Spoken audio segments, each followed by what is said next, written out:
말씀 함께 보겠습니다. 구약성경 다니엘서 2장 14절 말씀부터 24절 말씀까지 보겠습니다. 성경과 앞에 화면을 참조해 주시고 구약성경 1233페이지에 다니엘서 2장 14절로 24절 말씀까지 우리 한 절씩 교독합니다. 제가 먼저 14절 말씀 읽겠습니다. 다니엘서 2장 14절 말씀. 그때에 왕의 근위대장 아리옥이 바벨론 지혜자들을 죽이러 나가매 다니엘이 명철하고 슬기로운 말로 왕의 근위대장 아리옥에게 물어 이르되 왕의 명령이 어찌 그리 급하냐 하니 아리옥이 그 일을 다니엘에게 알림해 다니엘이 들어가서 왕께 구하기를 시간을 주시면 왕에게 그 해석을 알려드리리이다 하니라. 이에 다니엘이 자기 집으로 돌아가서 그 친구 하나냐와 미사엘과 아사랴에게 그 일을 알리고 하늘에 계신 하나님이 이 은밀한 일에 대하여 불쌍히 여기사 다니엘과 친구들이 바벨론의 다른 지혜자들과 함께 죽임을 당하지 않게 하시기를 그들로 하여금 구하게 하니라. 이에 이 은밀한 것이 밤의 환상으로 다니엘에게 나타나 보이매 다니엘이 하늘에 계신 하나님을 찬송하니라.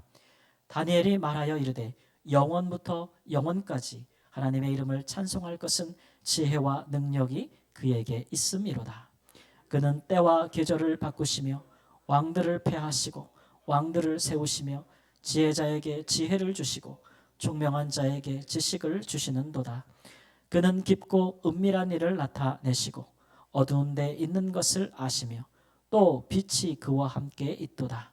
나의 조상들의 하나님이여 주께서 이제 내게 지혜와 능력을 주시고 우리가 주께 구한 것을 내게 알게 하셨사오니 내가 주께 감사하고 주를 찬양하나이다.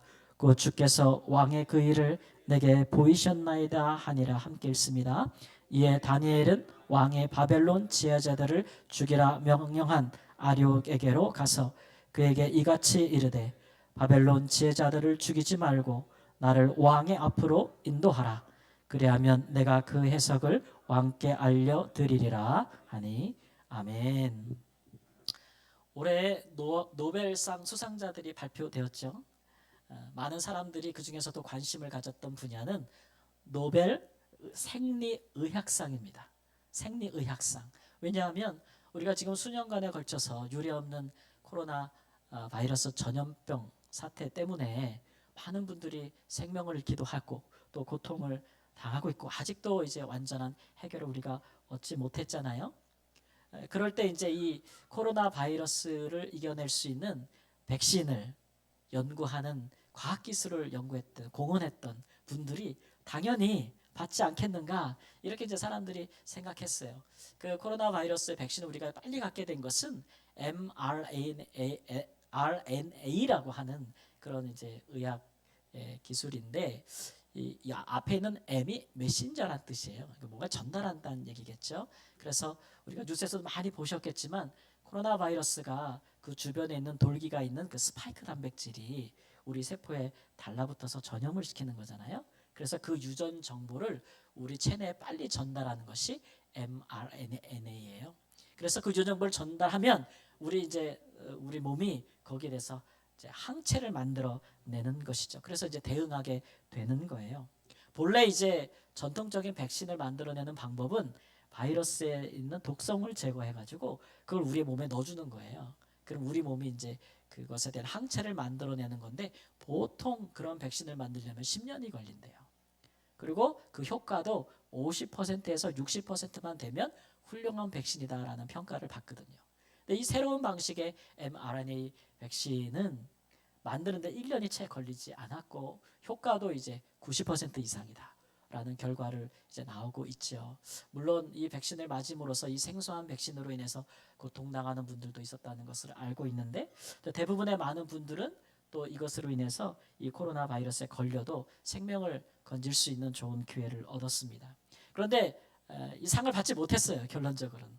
왜냐하면 이제 그 심사하는 위원회에서는 아직은 이 백신의 이 효용이나 그 공헌도에 대해서 좀 더 시간을 갖고 검증할 수 있는 충분한 시간이 필요하다라는 기간을 두고 필요하다라는 것에 대한 것 때문에 수상하지는 못했지만, 그렇지만 뭐 상을 받고 안 받고를 떠나서 많은 사람들의 생명을 구원한 이 연구와 그 공헌은 이미 수많은 사람들의 생명을 구원한 것으로 받은 바와 다름이 없지 않겠어요?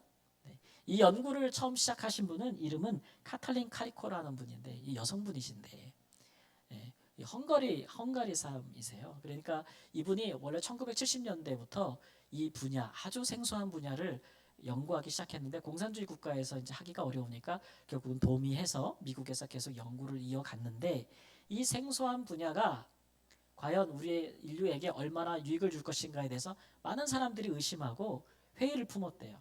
그래서 연구비를 주지 않고, 심지어는 비난하는 과학자들도 많았고, 또 그런 하찮은 일에 왜 돈을 쓰고 시간을 낭비하냐고 모욕감을 주는 사람들도 많았고, 그래서 굉장히 힘들었다고 해요. 그래서 교수직도 박탈당하고 뭐 강등도 당하고 굉장히 어려움이 있었는데도 30년간 이 분이 이 매개척 분야에 대해서 계속해서 연구를 했다는 거예요.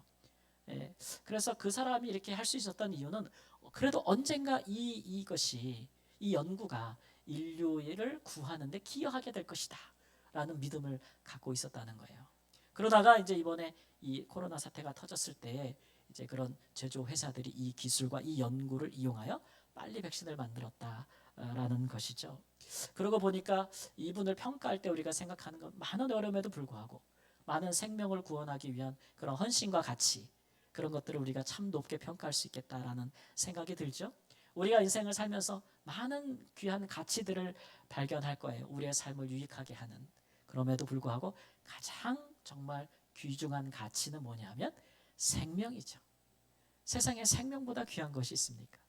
여러분이 가진 것 중에 여러분의 생명보다 귀한 것은 없을 것이에요. 그러니까 생명을 구원하는 일보다 더 위대한 일도 없다. 그렇죠? 예. 우리 시대 최고의 지성이라고 할 수 있는 이어령 박사님, 전 문화부 장관을 하신 분도 얼마 전에 소천하셨는데, 이분도 이제 생명은 자본이다라는 그의 마지막 유작 같은 작품에서 이런 말씀을 하셨어요. 우리가 사는 시대가 돈과 물질이 자본이 되는 시대에 우리가 살고 있는데, 우리 믿는 사람들부터 그것을 생명이 자본이 되는 시대로 바꿔야 우리에게 소망이 있다. 이런 이제 메시지를 전해 주셨거든요. 저는 이것이 하나님의 그 뜻과 우리를 향한 뜻과 정확히 일치하는 것이라고 봅니다. 하나님의 최대의 관심도 생명이고, 그가 하고 싶어 하시는 일도 구원이죠.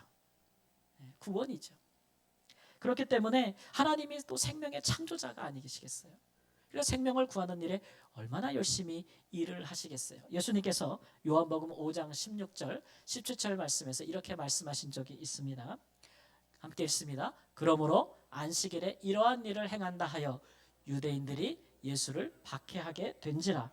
예수께서 그들에게 이르시되 내 아버지께서 이제까지 일하시니 나도 일한다 하시매, 그러셨어요.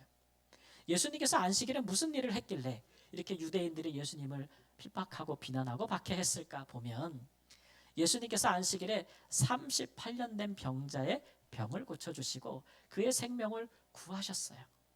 이 베데스다라는 연못에서 1년에 한 번 물이 동하는데, 그때 천사가 내려와서 물을 동할 때 제일 먼저 들어가는 사람이 병의 고침을 받는다는 믿음을 사람들이 갖고 있어서 서로 들어가려고 하는데, 이 사람은 움직일 수가 없어서 누가 넣어주는 자도 없고 바라보기만 할 뿐이었는데, 그날 그 안식일에 예수님이 찾아오셔서 그의 병을 고쳐주신 거예요. 많은 유대인들이 예수님께서 생명 구한 일에 대해서는 하찮게 여기면서 왜 안식일에 일했냐고, 왜 일했냐고 예수님을 모욕하고 비난했어요. 그래서 예수님께서 하시는 말씀이, 아버지께서 지금까지 일하시니 나도 일한다.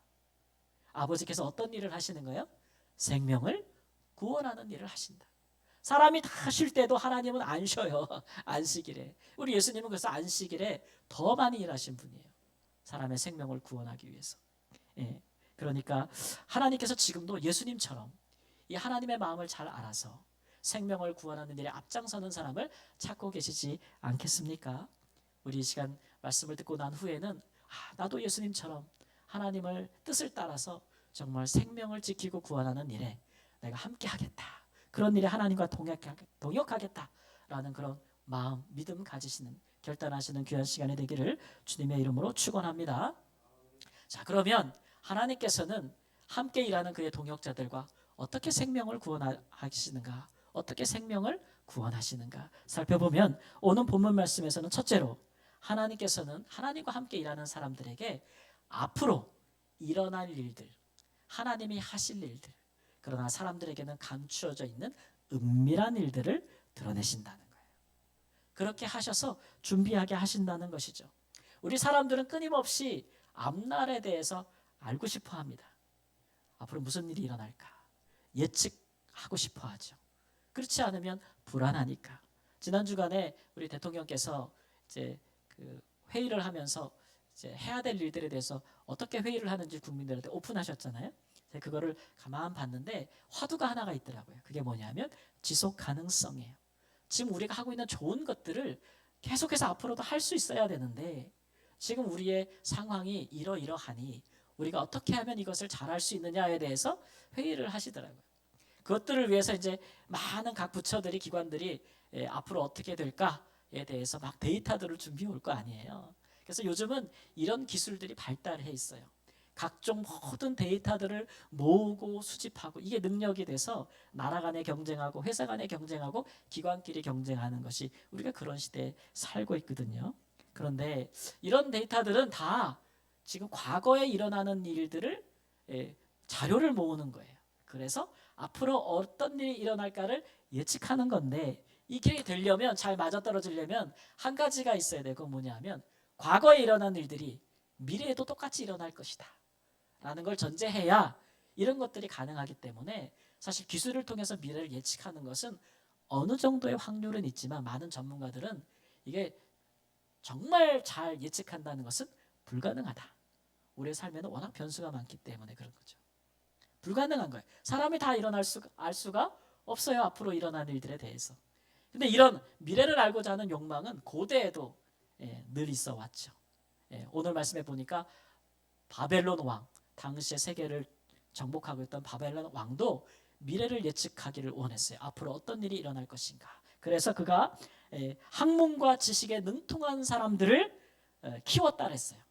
그 사람들을 지혜자들이라고 불렀는데, 오늘 말씀엔 특별히 이 바벨론 왕이 남유다를 멸망시키고 나서 남유다에 있는 사람들을 포로로 잡아왔는데, 성경의 역사를 보면 좀 신분적으로 미천한 사람들은 그 이스라엘 땅에 그냥 남겨두고, 귀족들의 자제라든가 신분이 높은 사람들, 엘리트들은 다 포로로 잡아갔어요.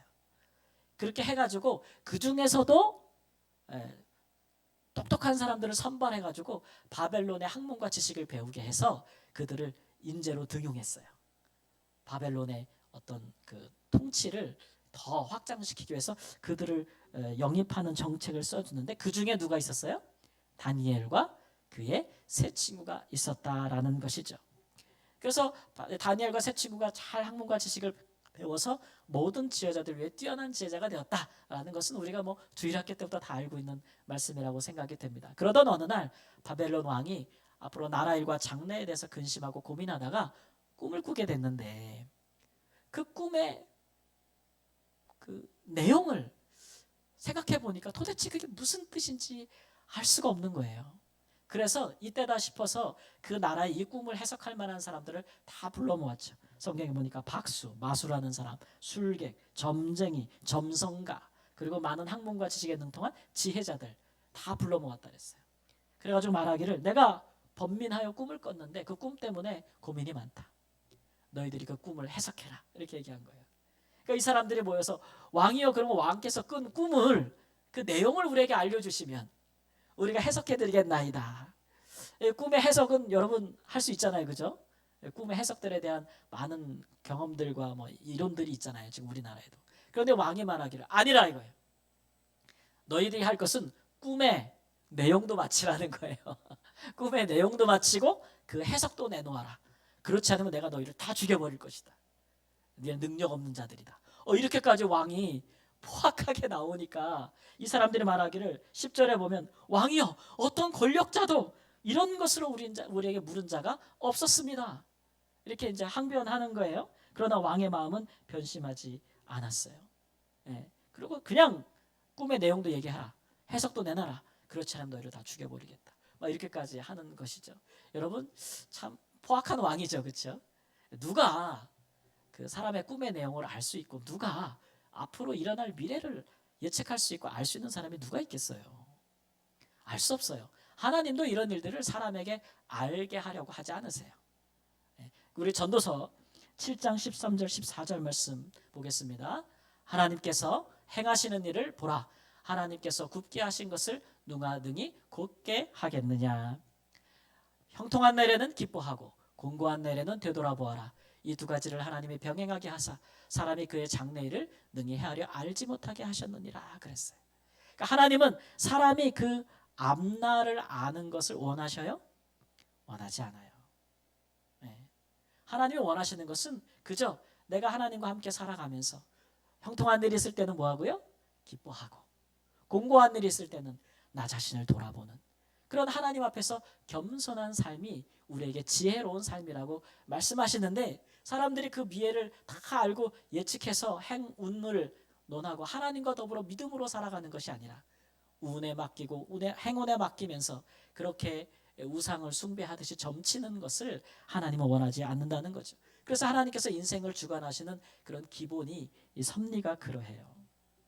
그러니까 우리 믿는 사람들이 요새 뭐 문화라고 하면서 뭐 장난삼아 막 점집에 가고 뭐 점치고 뭐 부적 갖고 이렇게 하시고 막 그러면 돼야 안 돼요?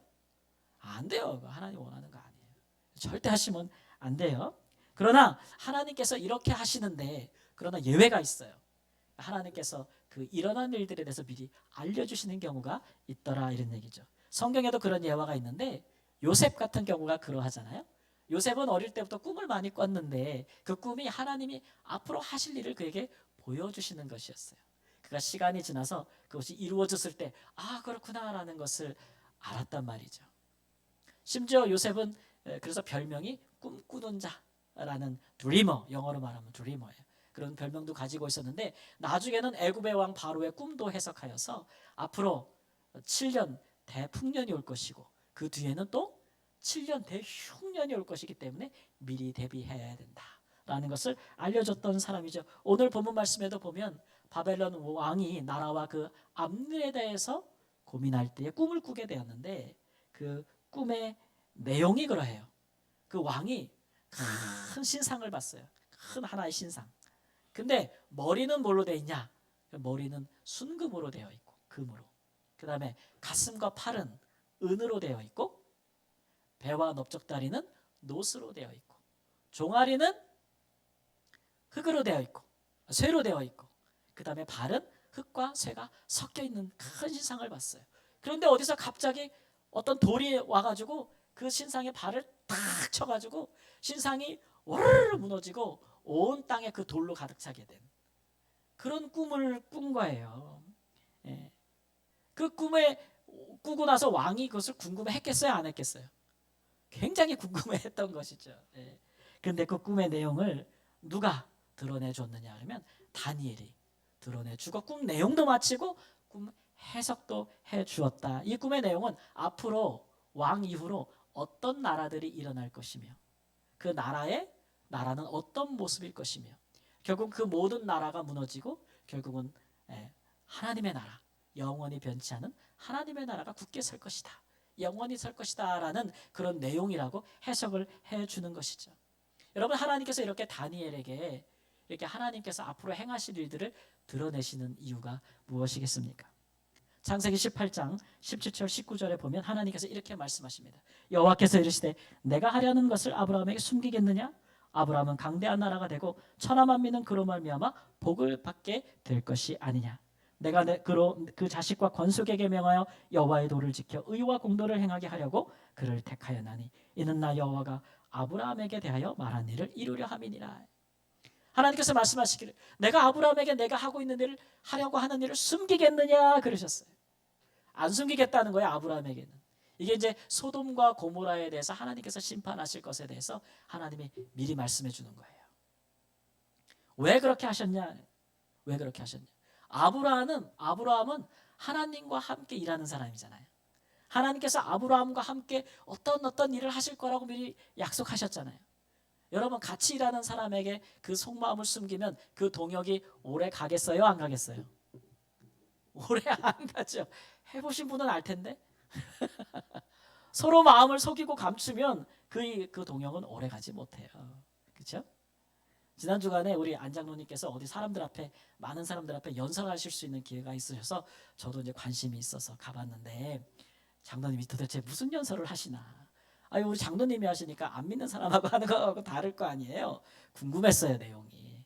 그래가지고 봤는데 한마디로 말하면 제가 요약해드리면 소공동이더라고요. 소공동. 요새 유행이 줄임말이잖아요. 이게 뭐의 줄임말이에요? 뭘까요? 소통. 소통. 요즘 시대는 함께 소통해야 된다. 함께 다 이야기를 해야 된다 서로. 어떤 뜻이 있는지, 어떤 목적이 있는지, 어떻게 일할 것인지. 그 다음에 뭐냐면 공유. 함께 나눠야 된다. 함께 나눠야 돼요. 자기만 다 갖고 있으면 안 돼요. 함께 나누고 정보도 나누고 뜻도 나누고 이익도 서로 나누고 그래야 된다. 마지막 뭘까요? 동참해야 된다. 요즘 독불장군 안 돼요. 그죠? 함께 해야 돼. 함께하는 많은 사람이 함께 할 수 있도록 격려하고 돕는 리더십. 이 시대에 정말 필요한 리더십 아니겠어요? 아마 젊은 우리 청년들도 그런 좋은 리더십이 있으면 그 직장 갈 거예요. 아마 그 회사 가고 거기서 일하고 싶다. 아마 그런 생각 가질 건데. 그래서 참 좋았어요. 그 내용이 성경과 다르지 않다라는 생각했어요. 우리 하나님도 그러시거든요. 하나님 함께 일하는 사람에게 자기 뜻을 숨기지 않아요. 드러내신단 말이죠. 드러내세요. 또 하나님께서 드러내시는 두 번째 이유는 뭐냐면 미리 알게 하셔서 준비하게 하시는 거예요. 뭐를 준비하게 하냐면 그런 일이 일어났을 때에 생명을 구하도록 사람들을 돌보도록 미리 준비하게 하시려고 알려주신다는 것이죠. 그래서 아브라함에게 소돔과 고모라를 심판하실 것에 대해서 미리 알려주셨어요. 당시에 하늘에서 불과 유황이 내리기 전까지 소돔과 고모라 사람들은 자기들이 그 죄악으로 인하여 심판을 당할 것이라는 상상조차 하지 못했어요. 그렇죠? 하나님이 그러나 그것을 알려주셨고 그것을 통해서 아브라함이 무엇을 준비했죠? 롯을 구원하는 일을 준비했죠. 다니엘이 바벨론 왕이 꾼 꿈의 내용을 왜 하나님께 알려달라고 기도했겠어요? 그렇지 않으면 다니엘뿐만 아니라 그의 세 친구들과 다른 나라에서 잡혀온 많은 포로들, 왕이 인재로 영입한 많은 사람들, 그 사람들의 생명이 한순간에 다 사라지는 거예요. 그러니까 다니엘이 생명을 구원하려고 다른 사람의 기도 부탁한 거예요. 야, 지금 이렇게 꿈의 내용을 알아야 돼. 그렇지 않으면 우리가 다 죽을 수 있어. 생명을 구원하기 위해서 친구들한테 기도 부탁도 하고 자기도 밤에 기도하다가 하나님이 알려주신 거 아니겠어요? 다니엘서 2장 18절 말씀에 보면 하늘에 계신 하나님이 이 은밀한 일에 대하여 불쌍히 여기사 다니엘과 친구들이 바벨론의 다른 지혜자들과 함께 죽음을 당하지 않기를 위하여 구하게 하니라 그랬어요. 이 사람들의 생명이 총각에 달려 있었는데 다니엘은 하나님의 마음이 어디 있는지 알았는 거예요. 하나님의 마음은 이 위급한 상황에 이 사람들의 생명을 구하는 것을 하나님이 기뻐하신다. 그렇기 때문에 그도 담대하게 기도할 수 있었던 것이고 오늘 마지막 말씀에 보면 24절에 보면 나를 왕의 앞으로 인도하라. 나를 왕의 앞으로 인도하라. 이런 담대함이 여러분 어디서 나오겠습니까? 하나님의 뜻을 알기 때문에 나오는 거예요. 하나님의 마음이 어디 있는지를 알기 때문에 이것이 바로 주의 뜻대로 기도한다라는 것의 의미죠. 하나님의 마음을 아는 사람들은 하나님의 뜻대로 간구할 수 있죠. 다니엘이 구하는 것은 하나님 바벨론 왕의 꿈의 내용을 알려주십시오. 그 해석을 제게 주십시오라는 기도 제목이었지만 제목은 그러했지만 그 목적은 뭐였냐면 생명을 구하는 것이었어요. 사랑하는 성도 여러분, 우리가 구하는 것이 무엇입니까? 여러분 하나님께 무엇을 구하십니까? 하나님께서 우리가 간구할 때 우리에게 그 이유와 목적에 대해서 물어볼 것입니다. 그때 우리는 하나님 내가 주께 구하는 것은 이것을 구하는 이유는 바로 생명을 구하기 위해서입니다. 영혼을 위해서입니다. 사람을 위해서입니다. 이렇게 대답할 수 있어야 된다는 거예요.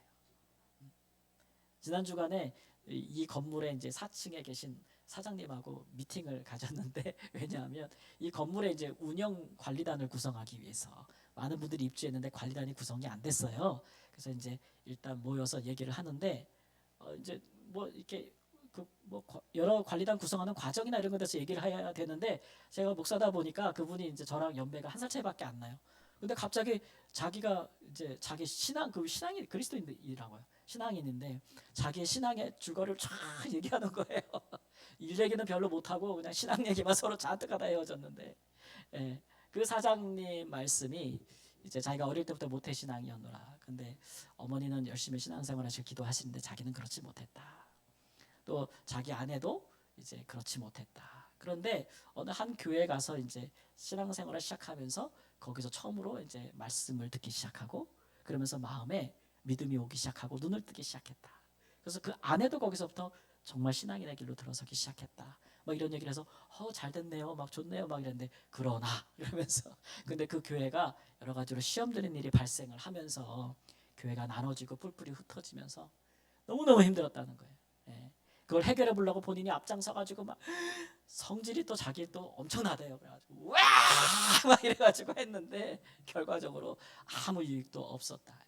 얘기하면서 그런 얘기 하더라고요. 하나님이 왜 내가 믿음이 들어설 때는 그렇게 은혜를 많이 주시고 내 마음을 감동하시고 그렇게 기도 응답도 잘해 주시는 것 같더니 어느 정도 시간이 지나니까 우리 하나님이 안 들어주시더라 이거예요. 없는 것 같더라. 이제 그런 얘기를 하길래 고린도전 13장 11절 말씀이 생각났어요. 함께 읽습니다.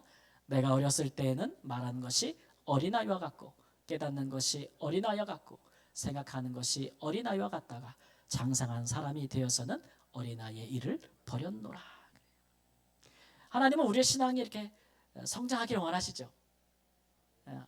지난주 말씀처럼 그 예수님의 형상, 그 아들의 인격과 성품, 그의 삶까지 우리가 본받기를 원하시는데 우리가 믿음이 막 들어설 때는 어린아이 같아요. 그러면 그 어린아이 어떻게 해요? 우리가 돌볼 때 어린아이에게 어른의 일을 요구할 수 없잖아요. 다 해줘야죠. 그렇죠? 뭐 기저귀도 갈아주고 먹여도 주고 재워도 주고 업어도 주고 달래도 주고 원하는 것들 우리가 다 공급해주고 성장할 때까지 잘 돌봐줘야 돼요. 근데 어느 정도 성장하게 되면 그 아이도 자기 삶에 책임을 갖게 되고 자기 의지를 갖게 되면서 인격적으로 성장하잖아요. 그런 것을 비유로 말씀하신 거예요. 우리가 주 안에서 성장하고 이제 성숙해야 된다는 것이죠. 여러분 우리가 살다가 야 하나님이 잘 응답을 안 해주신다. 하나님이 침묵하신다. 하나님이 아니 계신 것 같다. 막 이런 느낌이 들 때는 하나님은 우리에게 요구하시는 것이 있는 거예요. 지난날의 우리의 신앙의 수준을 한 단계 넘어서서 하나님이 원하시는 성숙한 자의 모습으로 나가기를 원하시는 거죠. 우리가 신앙이 어릴 때는 우리가 하나님께 요구하는 것밖에 없어요. 우리가 하나님께 요구하는 것밖에 없어요. 하나님 이것도 해주세요. 저것도 해주세요. 이것도 필요해요. 저것도 필요해요. 막 그런데 우리가 신앙이 성숙하게 되면은 하나님께 요구하는 것보다 나를 향한 하나님의 요구에 귀를 열기 시작해요.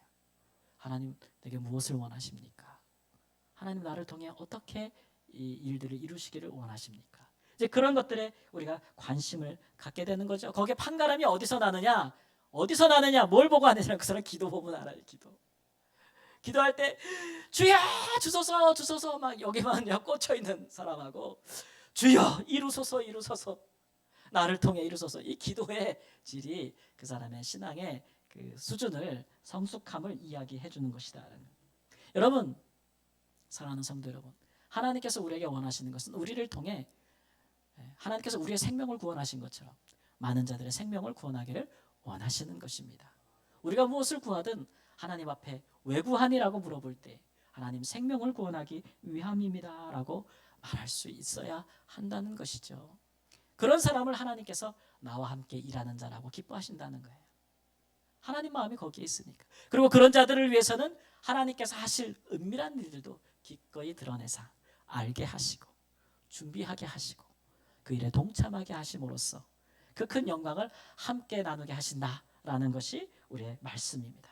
이 말씀을 따라서 우리 생명을 구원하시는 하나님을 본받아서 함께 그 일에 동역하시는 귀한 은혜가 있기를 주님의 이름으로 축원합니다. 아멘. 두 번째로 생명을 구원하기 위해 하나님께서는 동역자들과 어떻게 일하시는가 보면, 두 번째로는 앞으로 닥칠 문제들에 대해서 그것을 해결할 수 있는 지혜와 능력을 하나님께서 주신다라는 것이죠. 다니엘이 왕이 앞으로 나를 인도하라 그랬어요. 얼마나 포악한 왕이에요.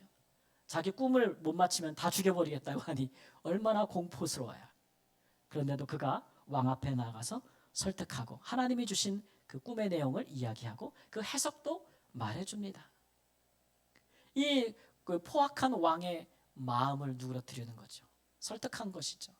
그래서 이 왕으로부터 선물도 받고 바벨론을 다스릴 수 있는 지위도 얻습니다. 또 그가 지혜롭게 잘 말해서 그의 동료들, 유다에서 같이 잡혀온 하나냐, 미사엘, 아사랴, 그 사람들도 바벨론의 지방들을 다스릴 수 있는 그런 위치까지 오르도록 하는 것이죠.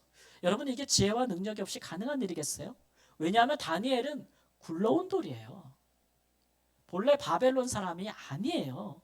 노예로 잡혀온 사람인데 이 사람이 그 나라의 통치자의 반열에 오른다는 것이 얼마나 어려운 일이겠어요? 가만두겠냐고요. 왕의 신임 하나만 없다면 언제든지 정적에서 제거될 수 있는 사람이에요. 그래서 여러 번 그 정적들이 다니엘과 그의 동역자들을 제거하려고 음모를 꾸몄어요. 첫 번째는 우리가 잘 아는 것처럼 그의 동료들, 친구들, 지방을 다스리는 친구들 제거하려고 왕이여 지금부터 기간을 정해서 누구든지 왕의 모양을 따라 세우신 금신상에게 절하지 아니하면 그를 죽이소서라는 법률을 제정하게 해요. 그리고서는 지방 관리들을 다 모아놨는데 절하라라고 했을 때 다 절하는데 누가 안 해요? 이 세 사람은 안 하는 거예요. 우상 숭배라고 하니까 그걸 알았던 거죠. 그래서 그 법을 어긴 자에게는 풀무불, 강한 불에 넣어서 화형시켜 죽이십시오. 이런 법률을 제정했는데 하나님께서 이 세 친구를 불 속에서도 건져주지 아니하셨다면 정말 그렇게 화형당했을 거예요. 하나님이 건져주셨어요. 뿐만 아니라 이 왕이 다니엘의 그 지혜를 보고 그 일하는 능력을 보고, 원래 바벨론에 나라를 다스리는 3명의 총리가 있었는데 그 중에서도 머리를 삼으려고 했어요. 그러니까 그 정적들이 가만히 있을 수가 없죠. 다니엘서 6장 4절 5절 말씀 한번 보겠습니다. 시작. 이에 총리들과 고관들이 국사에 대하여 다니엘을 고발할 근거를 찾고자 하였으나 아무 근거, 아무 허물도 찾지 못하였으니 이는 그가 충성되어 먼저 넘어갔네요. 아무 그릇됨도 없고 아무 허물도 없음이었더라. 그들이 이르되 이 다니엘은 그 하나님의 율법에서 근거를 찾지 못하면 그를 고발할 수 없으리라. 다니엘을 제거할 음모를 꾸하고 싶은데 중요한 거는 국사의 일에 대해서 다니엘에게 그 어떠한 허물도 찾을 수가 없었다는 거예요. 화가 나겠어요, 안 나겠어요? 정적들이 화가 나죠. 그래가지고 찾아낸 것이 뭐냐면 다니엘의 그 신앙, 하나님을 향한 그 신앙, 율법을 지키는, 유다인들에게는 율법을 지키는 그 신앙을 어떻게든지 걸어가지고 그 사람을 제거하겠다라는 생각을 가질 수밖에 없었다는 거죠. 다니엘은 굳게 믿고 있었거든요. 사람에게 지혜와 능력을 주시는 분이 누구냐? 하나님이시다. 다니엘서 2장 20절 말씀이 그랬어요. 신약의 말씀도 그래요. 여러분 야고보서 1장 15절 말씀에 뭐래요? 너희가 누구든지 지혜가 부족하거든 모든 사람에게 후히 주시고 꾸짖지 아니하시는 하나님께 구하라 그리하면 주시리라. 아멘. 여러분 지혜는 하나님께로부터 납니다. 우리가 이렇게 믿지 아니한 자들을 상대할 때에, 특히 그들이 우리의 대적이 될 때에는 우리가 그 일로 인하여 허물을 잡히지 않고 그릇됨이 없도록 잘해야 돼요. 잘해야 돼요. 그 지혜를 하나님이 주시고 그 능력도 하나님이 주시는 거예요. 거기서부터 하나님의 역사는 시작되는 거예요. 시작되는 거예요. 그래서 이 정적들이 다니엘을 고발하는데 뭐냐면 지금부터 30일 동안 왕 외에 다른 누구에게도 기도하는 자가 있으면 그를 죽이소서, 사자굴에 던져 놓으소서, 이런 또 왕을 막 부추겨서 이런 법률을 제정을 하는데 왕이 포악한 사람이라 그리하자라고 법률을 제정했는데 그것을 알고도 다니엘은 항상 자기 집으로 가서 하루에 3번 예루살렘을 향하여 문을 열고 그가 기도했다라고 했습니다. 결국 결론을 보면 그 기도함이 빌미가 되어서 다니엘을 사자굴에 넣었는데 그가 죽지 아니하는 것을 보고 왕이 그 정적들을 오히려 제거했다라는 것을 우리가 잘 알고 있는 것이죠. 그래서 다니엘은 결국 바벨론의 포로로 잡혀가서 바벨로니가 총리가 된 이후로도 앞으로도 4명의 왕을 더 섬겼어요. 오랫동안 그가 평안히 그 지혜와 능력으로. 나중에 바벨론이 멸망하고 이 바사라는 나라가 다시 등장했는데, 그 나라 바사 그러면 어색하시지만 우리가 이제 학교에서 배움받은 페르시아라는 나라가 세워졌을 때 그 왕, 첫 번째 왕, 초대 왕까지도 바벨론을 다니엘을 귀히 썼어요. 세상에 나라가 바뀌어도 그 사람의 지혜와 능력을 귀히 여겨서 그 사람을 사용했다는 거예요. 그 페르시아 왕의 초대 왕의 이름이 뭐냐면 고레스예요. 고레스. 이 사람이 왕이 되어서는 제일 먼저 한 일이 뭐예요? 유다인들을 다 해방시키는 거예요. 모든 유다인들은 자기 짐을 정리해서 예루살렘으로 돌아가도 좋다. 해방. 귀환이죠. 그리고 너희들이 가서 너희들의 성전을, 예루살렘 성전을 다시 재건할 때 필요한 돈은 내가 다 내겠다. 이런 일은 역사에서 유례를 찾아볼 수 없어요. 자기가 멸망시킨 나라를 다시 재건하고 그 성전을 짓는 자기의 모든 것을 댄다? 있을 수 없는 일인데 이런 일이 어떻게 일어났겠어요?